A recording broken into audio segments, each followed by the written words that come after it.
বেড়া বকরি ছেড়ে দিয়ে লক্ষ্য রাখো, আমার নবী বেড়া বকরি দুম্বা ছেড়ে দিয়ে ঘুমায়া থাকে। লোকেরা এসে খবর দেয়, খাদিজা গো, এমন রাখাল রাখছো, বেড়া বকরি দুম্বার দিকে খবর নাই, ঘুমায়া থাকে। তাই নাকি?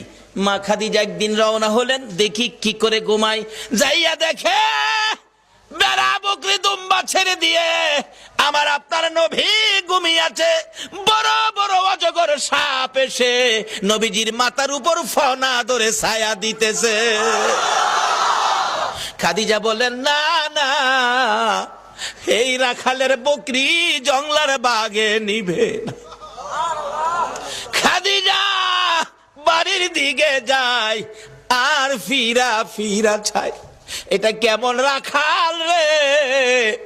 এই রাখাল তো সাধারণ কোনো মানুষ নয়।